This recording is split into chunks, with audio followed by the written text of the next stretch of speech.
laulvat treppi.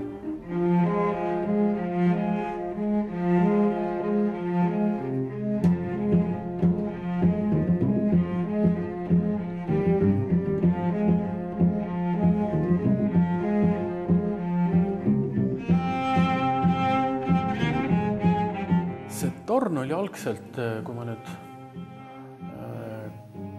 nagu ajalises järgnevuses õieti mäletan, siis ta oli, kõigepealt ehitati selleks veetorniks, siis ta oli vahepeal petrooleumihoidla, see kõik toimus kolhoosi ajal. Koos kolhoosi korraga kaotas ka see torn igasuguse funktsiooni ära, et ta oli lihtsalt üks selline kole vare siin Lasva asula keskel.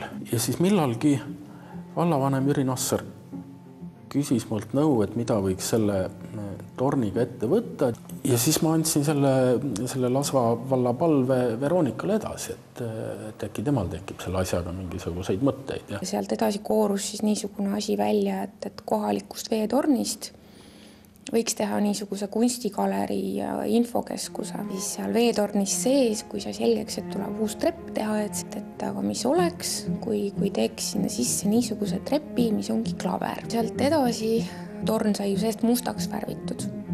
Et mustvärvid on analoogselt valgega on niisugune, mis ideaalis tekitab niisuguse mõõtmatu ruumi illusiooni, et kaovad ära valgus ja vari ja võib ette kujutada peaaegu lõpmatut ruumi.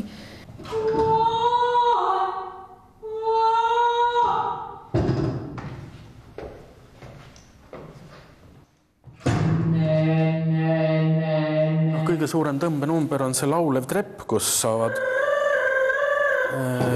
saavad inimesed siis tõenäoliselt torni valvurite meelehärmiks tundide kaupa musitseerida.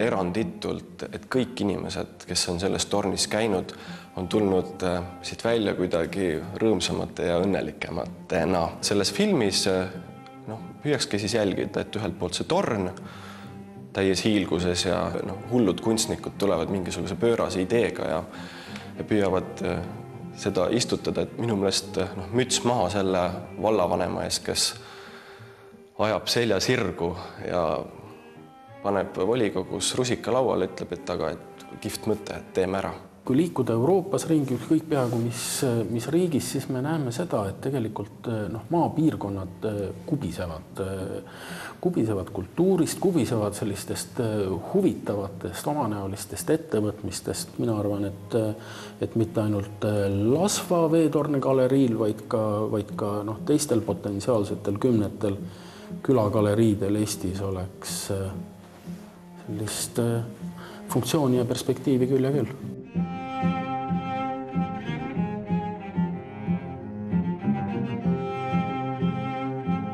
See on nagu selline värske seen kuskil praegu metsas on vupsanud välja siit. Ma olen näinud siin kohalikke mehi niimoodi lapseliku eufooriaga üles kalpsamas mööda neid klahve. Mida paremat sa oskad tahta?